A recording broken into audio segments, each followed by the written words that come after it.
Buenos días a todos y todas. Muchísimas gracias por estar acá. Yo les voy a hablar un poquito sobre lo que he ido desarrollando en mi primer capítulo de tesis. Está en proceso, está en construcción. Ahí vamos elaborándolo, entonces les voy a contar un poquito. Mi tema son las mujeres de la élite colonial cartaginesa en la provincia de Costa Rica, un estudio de las redes relacionales, bienes económicos e imaginario cultural entre 1600 y 1700. No pasa. Este es el de abajo. Ok, listo, gracias. Ok, yo les voy a hablar un poquito sobre la pregunta general de mi trabajo. ¿Cuál fue el papel que desempeñaron las mujeres de la élite colonial de Cartago en la provincia de Costa Rica a partir de las redes relacionales, el poder económico, el imaginario y cultural de la época entre 1600 y 1700? Y el objetivo general es analizar el papel que desempeñaron las mujeres de la élite colonial de Cartago en la provincia de Costa Rica a partir de las redes relacionales, el poder económico y el imaginario sociocultural de la época entre 1600 y 1700, con el propósito de visibilizar su potencial social, económico y cultural. Y el objetivo del capítulo que yo les vengo a presentar es determinar el papel que jugaron las mujeres en la conformación de las redes relacionales en la élite colonial de Cartago entre 1600 y 1700, con el fin de conocer su función en la legitimación social de la élite. Algunos datos importantes que debemos conocer para entender un poco cómo está conformado, cómo estoy conformando este capítulo, es que yo tomé en cuenta 3 categorías principales para analizar estas redes relacionales. La primera es la relación familiar, la segunda es la relación matrimonial y la tercera es la relación extrafamiliar. La relación familiar se tomaron subcategorías como por ejemplo el lugar de procedencia de la madre, el padre, el cargo del abuelo paterno, el cargo del padre, la relación que tenían estas mujeres con otros miembros de la familia. Y en la relación matrimonial se busca también estudiar un poco la procedencia del esposo de ellas, la edad que tenían ambos al casarse, la cantidad de veces que se casó, más que todo las mujeres, el cargo del esposo, el tema de la viudez y el tema de la encomienda. Y en la relación extrafamiliar, que son esas relaciones que ellos tuvieron con otros miembros fuera de su círculo familiar, se encontró pues que las relaciones que ellos tenían más eran más de tipo socioeconómico, donde el dinero era como el factor principal que ellas tenían en estas relaciones con las otras personas de la élite. Entonces aquí se estudia un poco sobre lo que son deudas, denuncias o demandas, ventas, compras y arrendamientos. Pero bueno, ¿quiénes son estas mujeres? ¿Quiénes son estas mujeres que yo estoy estudiando? Encontré 139 mujeres, todas son de la élite.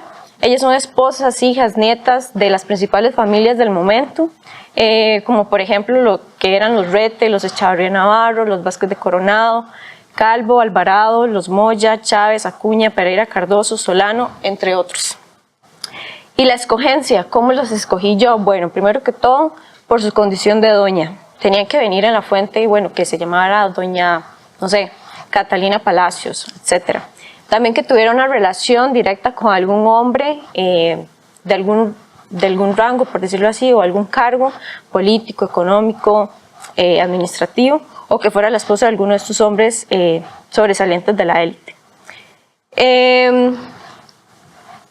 Ya para hablar un poco de lo que es la categoría de la relación familiar, voy a contarles un poco sobre los lugares de origen de las mujeres de la élite de Cartago. En este caso, las mujeres que yo encontré, las principales mujeres sí vivían acá o eran cartaginesas, por decirlo de alguna manera, pero también habían otras mujeres de otros lados, como por ejemplo Granada, Nicaragua, Madrid, Marbella, esto en España, Santiago de Guatemala y Tournai en Flandes. Son muy poquitas, pero sí había mujeres que venían de otro lado. Normalmente estas mujeres venían acompañando a sus esposos porque el esposo iba a ser gobernador tal, o por ejemplo me encontré casos que X hombre de la élite se fue para Granada, Nicaragua y conoció a fulanita, entonces se casó y se la trajo. Entonces por ahí vienen algunas de estas mujeres que son extranjeras, por decirlo de alguna manera. Acá tenemos los gráficos, el gráfico 1 y el gráfico 2, que lo que nos muestra es más que todo yo puse países como para que las personas se pudieran no sé, ubicar geográficamente, pero normalmente los padres de estas mujeres son, un 27% son de de Costa Rica, un 20% son de España, pero también habían padres de ellas que venían de Guatemala, Honduras, lo que hoy es Colombia, Portugal, Grecia, El Salvador, Francia, México y País Vasco. Y también en el caso de las mamás, la gran mayoría de las mamás también eran acá de Costa Rica, algunas eran de España en menor medida, pero los papás en segundo lugar sí eran más españoles, por decirlo de alguna manera, en relación a las madres. Esta parte yo también analizo lo de los abuelos, pero no lo puse aquí por cuestiones de tiempo. Lo que hace es que nosotros podamos, o lo que yo hago es analizar si realmente el lugar de origen tiene alguna influencia a la hora que estas mujeres escogieran esposo. Bueno, que las asociaran a casarse con hombres fuera de la provincia. Y vamos a ver más adelante que en realidad sí tiene cierta relación. Igual acá, con la parte de los cargos de los abuelos y padres de las mujeres de la élite, eso es otro de los elementos que yo estudio. Descubrí que los principales cargos que tenían los abuelos de las mujeres de la élite, tomando en cuenta los paternos como los maternos, es que los abuelos principalmente eran encomenderos, 15 encontré. Después le seguía que sus principales cargos eran capitanes y después alcaldes ordinarios. Y en el caso de los papás también encontré que los principales cargos de sus papás fueron encomenderos, luego capitanes y luego alfareces. Con esto no quiero decir que no había muchísimos más cargos, claro que habían, nada más que lo que pasa es que para cuestiones de análisis escogí solamente esos tres. Llama la atención porque lo que yo hago en mi capítulo cuando lo estoy escribiendo es ver si esa relación de que su abuelo o su padre era, no sé, X, encomendero o capitán, influyó para que esta mujer a la hora de casarse siguiera la misma línea que traían sus abuelos y sus padres en torno a los cargos que ejercían. Y de hecho sí llama la atención porque muchas de las mujeres se casaron con capitanes. Entonces hay como una relación en donde aquí lo que yo hago es analizarlo con lo que son las redes sociales y la sociabilidad, en donde estos espacios que estos hombres compartían con otros hombres podían haber influenciado a la hora de que estas mujeres consiguieran marido. Otro punto importante son las relaciones que ellas tenían con otros miembros de la familia. Llamémosle otros miembros de la familia, nietos, sobrinos, primos, hasta yernos. Acá se encontró que las relaciones que ellas tenían con sus miembros familiares eran relaciones más íntimas. Entonces, la manera en que ellas se relacionaban con estas otras personas era por medio, por ejemplo, de donaciones. Solían donarle a muchas personas esclavizadas dinero, ganado, haciendas a sus nietas, a sus nietos, cuando se iban a casar o simplemente porque se les querían regalar. Lo que más donaban y llama la atención son las personas esclavizadas. Entonces, en este caso, a los que más les regalaban, suena feo, pero los que más les regalaban personas esclavizadas eran a los hijos y a los nietos. Otra forma de ellos relacionarse era mediante las deudas.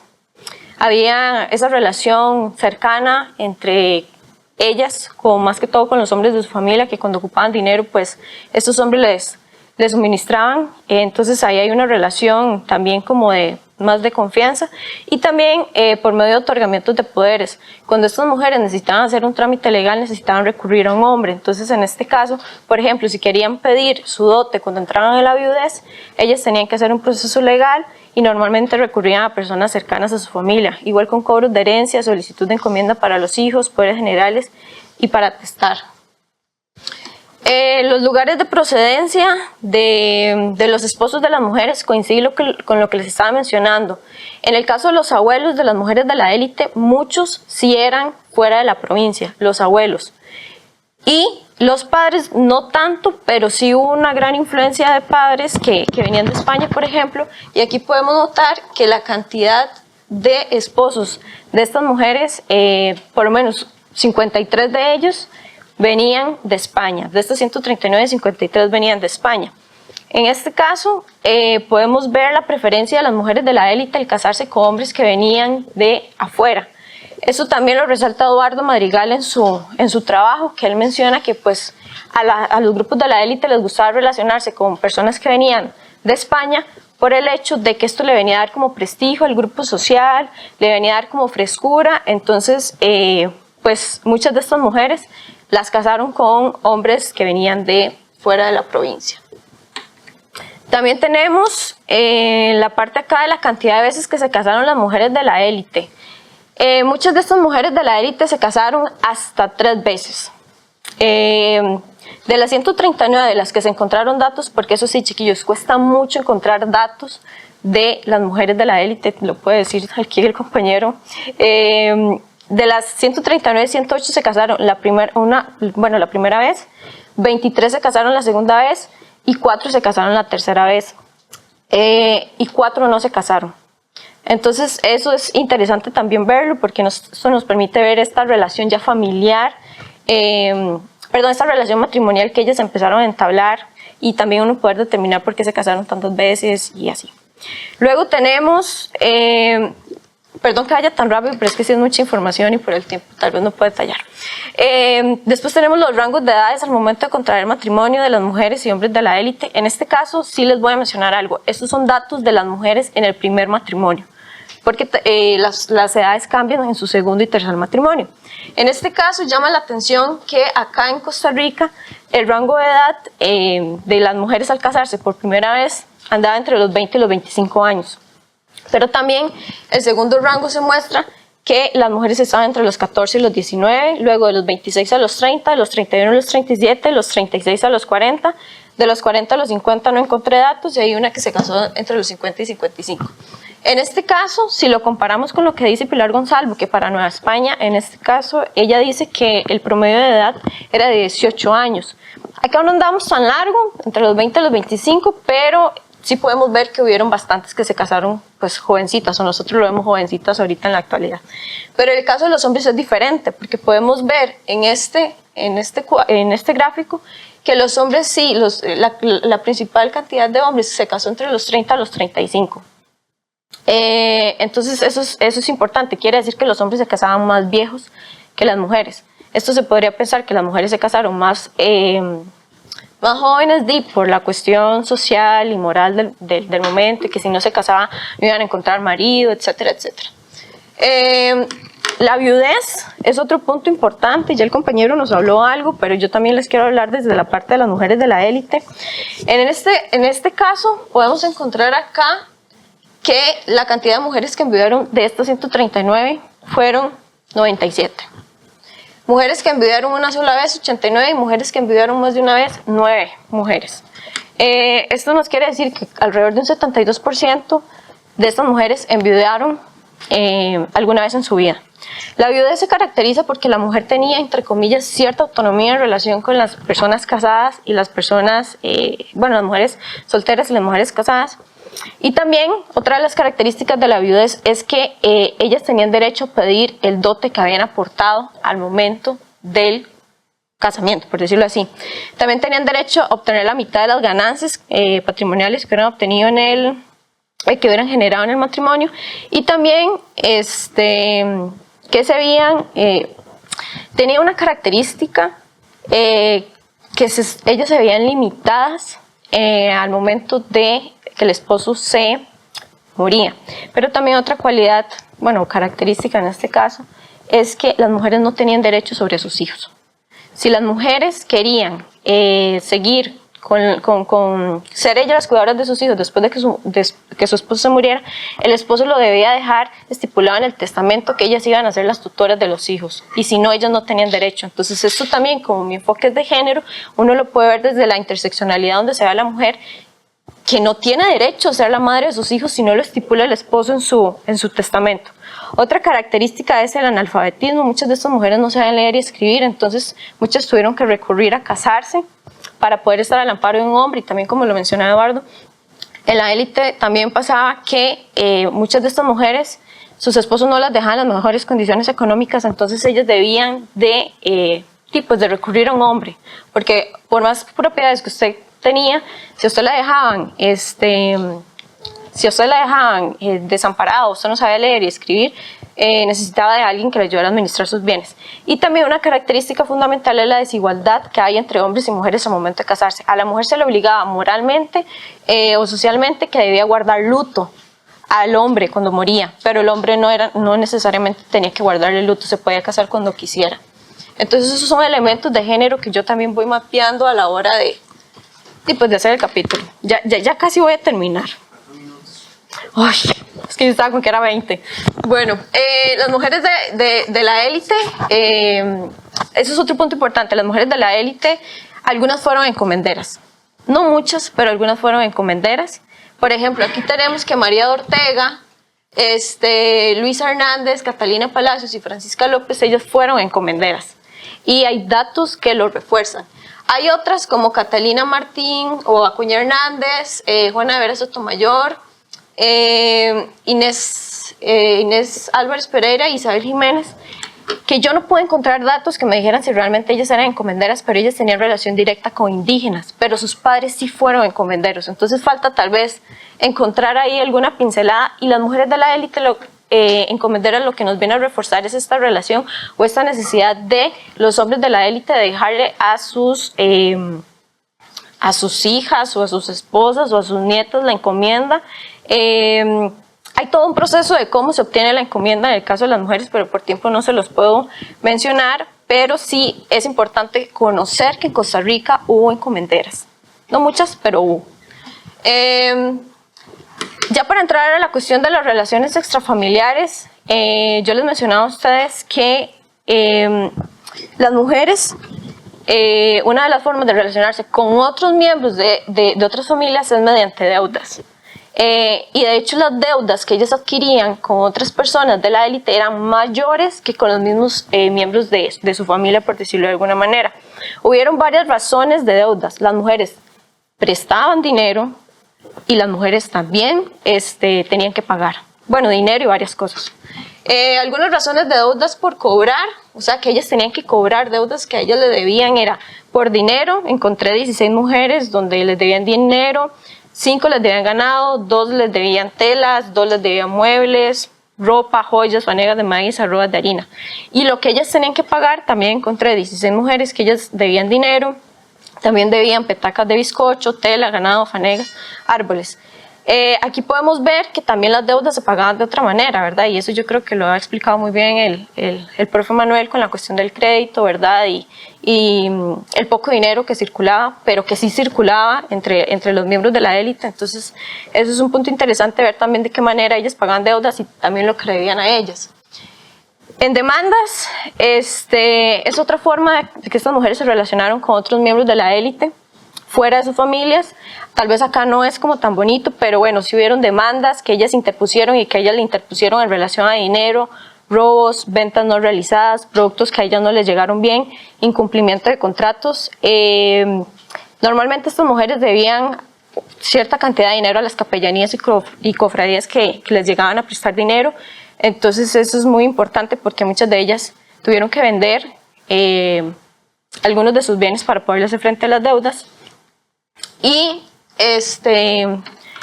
la cuestión de las, la cuestión de las ventas y compras, ya estas son las últimas dos, se los prometo. En este caso podemos ver que las mujeres también, otra forma de relacionarse con otras personas fuera de su ámbito familiar fue mediante ventas y compras. Obviamente no lo podemos comparar con los hombres, porque obviamente los hombres estuvieron muchísimo más imbuidos en este mundo, pero lo que yo quiero visibilizar es que las mujeres también fueron parte de estas transacciones que se dieron. Un punto interesante es que se vendió más, las mujeres vendieron más de lo que compraron. Y puede ser por la cuestión de pobreza. ¿Por qué? Porque muchas de las mujeres que estaban en la parte de ventas y compras eran mujeres viudas. Entonces las mujeres viudas tenían esa capacidad, esa cierta autonomía de poder decir, bueno, que yo voy a vender esto, yo voy a comprar esto sin estarle consultando exactamente a un hombre. Entonces, ¿qué vendieron estas mujeres? Normalmente un 37% de las ventas que registré eran sobre casas, esclavos, estancias, solares, hatos, haciendas, molinos, trapiches. Y lo que ellas normalmente más compraban eran esclavos, casas, solares, estancias, un cuarto y sitios. El punto de acá es visibilizar eso. Chiquillos, la verdad es importante también darle esa visibilización a la mujer. Esta parte, la cuestión del dinero, yo la voy a ver en el otro capítulo, entonces no es como que les pueda profundizar mucho en esto. Y ya, la última son los arrendamientos. Las mujeres también estuvieron relacionadas a arrendamientos, a los alquileres. No son muchas, pero estuvieron. ¿Qué alquilaban estas mujeres? Normalmente cacotales, haciendas de cacao. ¿A quienes les alquilaban? A hombres también de la élite. Acá yo les traje algunos ejemplos de nombres. Normalmente Juana de Acosta de Arévalo Ella tuvo relación directa con uno de los principales cacoteros del momento, y pues a ella se le heredaron uno de estos cafotales, y lo que yo quiero que ustedes entiendan acá es que estas mujeres pusieron a producir también algunos de los bienes que a ellas les dejaron por medio de los alquileres, porque ahí en los contratos se ven que les pagaban por medio de dinero o por medio de cacao. Entonces lo importante acá es ver también esa función de la mujer como activa, visibilizarla y pues conocerla, porque normalmente nosotros casi no conocemos nada de la mujer, en este caso de la élite, y pues en el siglo XVII que ahí vamos descubriendo poco a poco. Y eso sería. Muchísimas gracias, perdón por pasarme.